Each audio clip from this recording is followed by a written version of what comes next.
Hey guys, I'm Lemon here. Today we're crushing test number 5, 12 points, 12 gaps, and the hidden links you need to ace the test. Let's get to work. მოგესალმები, მე ლევანი ვარ და დღეს ამ ვიდეოში განვიხილავთ ეროვნული გამოცდის მეხუთე დავალებას.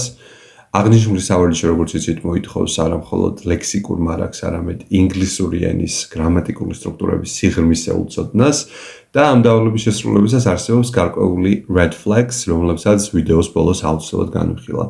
რაც შეეხება დავალების ტექნიკურ მახასიათებლებს, მოცემულია ტექსტი, რომელშიც გამოტოვებულია 12 სიტყვა, თითოეული გამოტოვებული ადგილისთვის მოცემულია 4 სავარაუდო პასუხი A, B, C, D, რომელთაგანაც შენ აბიტურიენტმა უნდა მონიშნო მხოლოდ ერთი მართებული ვარიანტი და დავალების მაქსიმალური ქულა 12, თითოეული სწორი პასუხი ფასდება 1 ქულით. რას ამოწმებს? ეს არის ეგრეთ წოდებული დამხმარე ან ფუნქციური სიტყვების ჩასმის სავარჯიშო, ძირითადი აქცენტი კეთდება შემდეგ გრამატიკულ კატეგორიებზე, არტიკლზე, წინდებულზე, კავშირზე, ფრაზულ ზნების ნაწილაკებზე, B1+ დონის ჩათვლით და მიმართებითი ნაცვალსახელები. ზოგადი მითითებები, რაც შემიძლია მე გავცე, არის ის, რომ უშუალოდ ვარიანტების განხილვაზე სანამ გადახვალთ აუცილებელია ტექსტის მთლიანად საკითხვა და გადახედვა, ეს დაგეხმარებათ კონტექსტის გააზრებაში, რაც ვიცით რომ ხშირად გადამწყვეტია სწორი გრამატიკული ფორმის შესარჩევად. ყურადღება უნდა მივაქციოთ როგორც გამოტოვებული ადგილის წინ დგომ სიტყვებს, ისე მის გაგრძელებას. ეს რა თქმა უნდა შეგხვდება ამ კონკრეტულ ნიმუშშიც.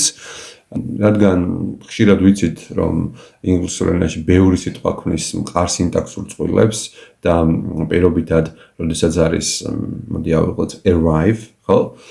და მის შემდეგ არ ვიცი რა სიტყვა და თუ კი პირდაპირ დავწერ მე ins, მაგალითად შეიძლება დაუშვი შეცდომა, იმიტომ რომ შეიძლება ის უბრალოდ იყოს რაღაც პატარა ადგილი და არა ქვეყანა და ვიცით რომ მცირე მასშტაბებთან ვიყენებთ ets, ხო? inis ნაცვლად. და ეს დაგვაშვებინებს შეცდომას. ხშირად პასუხი სწორედ აი იმ სიტყვაში იმალება, რომელიც გამოტოვებული ადგილის შემდეგ მოდის და ეს ამისი მაგალითი იყო. So let's get to work. მოდით პირდაპირ გადავიდეთ ჩვენს ნიმუშზე. The youngest football player, Lamine Yamal, is a rising football star from Spain. He was born on July 13th, 2007. Yamal joined Barcelona's famous youth academy, La Masia, in 2014. He mostly plays as a right winger and is known by პირველი გამოტოვებული ადგილიც his strong left foot. რა უნდა იყოს ნეტავ? რა თქმა უნდა პირდაპირ არ უნდა ავრჩიო, ხო? ეს კონკრეტული სიტყვა, ხედავთ ჩამონათვალ სიტყვებს by, with, for, according to. რა თქმა უნდა ჩვენ გვჭირდება for. რატო? როდესაც ვიყენებთ სიტყვა nouns, ან როდესაც ვსაუბრობთ იმაზე თუ რით არის უნდა ცნობილი, ვიყენებთ noun for, okay? So he's known for his strong left foot.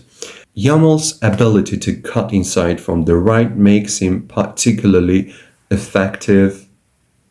და იმ მეორეც დააკვირდით კონტექსტს, სიტუაციებში ყოფნისას ვიყენებთ წინდებულს in.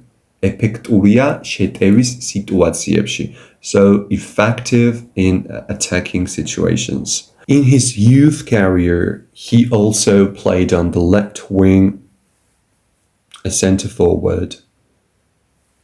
რა გვჭირდება აქ? რა თქმა უნდა, უნდა გამოვიყენოთ as. ხო, დავაკვირდეთ ჩამონათვალს like, as, besides, with. რა თქმა უნდა, ამ შემთხვევაში გვჭირდება as-ის გამოყენება, ანუ როგორც გვაქვს შედარება, ან ზოგადად როლის მორგება, like ნიშნავს მსგავსად, ხო? as ნიშნავს როგორც, ან რაიმე პოზიციაზე. რადგან ის ცენტრ ფორვარდად თამაშობდა, ვირჩევთ as. Now the next one, so his decision-making skill on the field is considered exceptionally well developed. და რა თქმა უნდა, თავის ასაკთან შედარებით, ანუ თავისი ასაკისთვის, ინგლისურ ენაში ეს არის for his age, for his age. რა თქმა უნდა, ამ შემთხვევაში ავირჩევთ პირდაპირ this, for. Okay. Yamal made history by debuting for Barcelona's first team just 15 years. როცა ვსაუბრობთ ასაკზე, ვიცით, რომ თუ მას პირდაპირ რიცხვი მოსდევს, ვიყენებთ რას? რა თქმა უნდა, at. ხო? დავუკვირდეთ under, at, from, about. რა თქმა უნდა, at's გამოვიყენებთ. 16 days old, number 6, makes him the youngest player ever to do so. და აქ რა გვჭირდება მეექვსეში დავუკვირდეთ 16 days old makes him the youngest. რა თქმა უნდა, აქ გვჭირდება მიმართებითი ნაცვალსახელი, რადგან წინადადება ეხება მთლიან ფაქტს, რომ მან დებიუტი 15 წლისამ შეასრულა, ესე იგი ვიყენებთ which, როგორც ვიცით, მიმართებითი ნაცვალსახელი დამატებით ინფორმაციას გვაწვდის, ხო? whose მხოლოდ ადამიანებზე გამოვიყენებთ. აქ კი თვითონ ფაქტაზე, ანუ რამაც, ხო? რაც ხდის პირობითად მას ყველაზე ახალგაზრდა მოთამაშეს. Now, number 7, in September 2023 და რა გვჭირდება აქ? აქ არის რა ხრიკი, ასე ვთქვათ, ეს არის სტაბილური გამოთქმა, ხო, ზოგადად ფიქსირებულად ასე ვამბობთ ხოლმე, the age of 16, right? რა თქმა უნდა, არ ვერ ვთქვით in the age of 16, for the age of 16, during the age of 16, we should say at the age of 16, right? Okay, and 16 წლის ასაკში, აქ არის პასუხი at. So Yamal made his main debut for Spain, becoming the youngest player goal scorer. Of course, we need to use what? ჩაუნათვალია, რომ რა, ესე იგი, ეს არის ყველაზე, თქვათ, ახალგაზრდა მოთამაშეც და გოლის გამტანიც. კი, მართალი ხარ, აქ უნდა გამოვიყენოთ and. ანუ C პასუხია სწორი. He scored his first goal the 8th of September in 2023 during the match against Georgia and set more records, blah, blah, blah. Okay, he scored his first goal. Da? Of course, we need what? ოქროს წესი. ანუ კონკრეტულ თარიღებთან ყოველთვის ვიყენებთ წინდებულს on something, on the 1st of September or whatever it is, right? Okay, so on the 8th of September in 2023, during a match against Georgia and set more records as მართალი ხარ. ანუ ზეცერტავის სახელის აღმატებითი ხარისხს წინ უძღვის ყოველთვის რა? განსაზღვრული არტიკლი. ანუ the youngest scorer in both La Liga and something. Now, he is widely known as one of the brightest young talents, sad, ფეხბურთში, right? Football today. ანუ სფეროსთან მიმართებით, რას ვიყენებთ ხოლმე? ვიყენებთ, რა თქმა უნდა, in, ხომ ასეა? In football today. With his exceptional skills and early achievements, he is expected to have a promising future.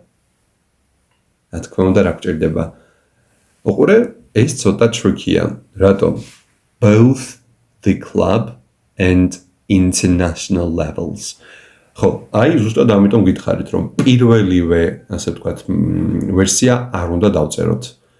ზოგადად club-თან, ანუ კლუბთან ვიყენებთ inსაც და itსაც და შეიძლება ვთქვათ, რომ მოდი ins დავწერო in both the club და რაღაც. თითქოს კარგად დაცხერს, მაგრამ level ამას უნდა დავაკვირდეთ. დონეზე ინგლისურად არის at a level. ანუ აქ გვაქვს მრავლობითი, თუმცა ამანაც არ უნდა დაგვეფინიოს, ანუ პრინციპი იგივეა at different levels. In this case, we've got international levels, right? და რას ვირჩევთ? Of course, we need to go for at, right? At both the club and international levels. That's all, guys. აი ეს არის სულ, ხო? ანუ თუ კი გვაქვს სიტყვათ შეთანხმებები, რა თქმა უნდა, ბევრი პასუხი დამოკიდებულია იმაზე, თუ რომელი წინდებული მეგობრობს, ხო? ბრწყალებში კონკრეტულ ზნასთან, მაგალითად, ან ზეცერტავს სახელთან, მაგალითად გქონდა აქ noun for, ხო? Noun for and ცნობილი რაღაცით. მაგალითად popular with, ვიცით, ხო? თქვათ, როდესაც პოპულარობით სარგებლობს, თქვათ, ადამიანი ვიღაცებს შორის, პირობითად ქართველებს შორის, ხო? მაგრამ famous for ცნობილი რაღაცით, famous for her distinctive voice, მისი დამახასიათებელი თქვათ ხმის გამო. გრამატიკული მარკერები თუ ხედავთ დაბოლოებას est, ვეძებთ article this. ვიცით ხოლმე ეს, იმიტომ რომ აღმატებით ხარისხის დაბოლოება. თუ ხედავთ თარიღს, პირობითად ვეძებთ on. ხო? თუ ხედავთ დღეს, ვეძებთ on, კიდევ და კიდევ. და ასე შემდეგ. გადამოწმება აუცილებლად ბოლოს მთლიანი ტექსტი ჩასმული აი ამ სიტყვებით უნდა წავიკითხოთ, ხო? და თუ სადმე ყური მოგვეჭრა, ასე ვთქვათ, სხვა ვარიანტი უნდა მოვსინჯოთ აუცილებლად. რაც შეეხება იმ red flag-ებს, რაზეც შეგვიძლია თავიდან, ხო? მოდი მაგებზეც ვისაუბროთ, ანუ red flag-ი შეიძლება ვთქვათ გაუთვალისწინოთ, რის გამოც, ხო, რისი გათვალისწინების გარეშეც დაგვაკლდება ქულები ხშირ შემთხვევაში, ხო?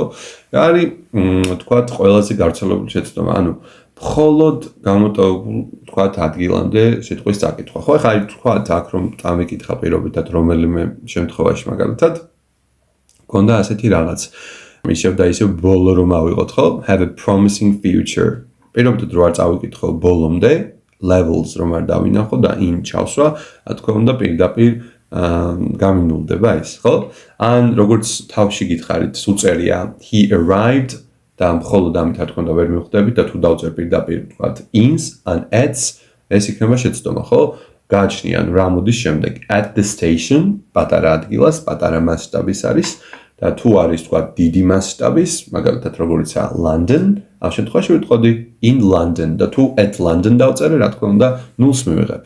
მეორე red flag-ი, როდესაც ქართული ენის პირდაპირ კალკს, ანუ პირდაპირ თარგმნი ქართულიდან ინგლისურზე, ან ხშირად პირიქითაც ხდება ხოლმე, უბრალოდ ამ შემთხვევაში პირიქით არ გვაწყობს, არ გვაინტერესებს, რატო არის ეს დიდი, ასე ვთქვათ, red flag-ი. ქართულად ყოველთვის, აი მაგალითად, როდესაც ანუ ძეს, ყოველთვის არ არის on ინგლისურში, ხო? მაგალითად, სურათზე ინგლისურად არის in the picture, ხო? და არა on the picture. ასაკში, მაგალითად, ინგლისურად არის at the age და არა in the age, ხო? და დავიმახსოვროთ ეს. რა თქმა უნდა, უნდა ვენდოთ გრამატიკულ წესებს და ფიქსირებულ ფრაზებს და არა ვთქვათ კონკრეტულად თარგმას. არტიკლის იგნორირება, რაც ქართულში არ გვაქვს ვიცით და ხშირად მოსულა, მაგრამ ამ შემთხვევაში გაგიმართლათ, რომ არჩევითი პასუხებია და თქვენ აღარ გაქვთ მოსაფიქრებელი, ამიტომ წესით უნდა მიხვდეთ, სად გჭირდება. მიმართებითი ნაცალსახელების არევა ხშირ შემთხვევაში, პირობითად which-ის გამოყენება ადამიანებთან, ხო? ვიცით რომ which მხოლოდ ვთქვათ რაღაცებთან გამოიყენება და არა ვიღაცებთან, who გამოიყენება მხოლოდ ადამიანთან, ხო? ну, which მთლიან სიტუაციაზე როგორც გქონდა აქ მაგალითად, which makes him the youngest player ever to do so. და მოდი შემდეგ red flag-საც გავეცდოთ, ცარიელი უჯრის სტრატეგია. ვთქვათ ზოგჯერ აბიტურიენტი ვთქვათ, როცა პასუხში დარწმუნებული არ არის, პასუხების ფურცელს ცარიელს ტოვებს ხოლმე რა. რაც რა თქმა უნდა ხშირად ცუდია, ხო?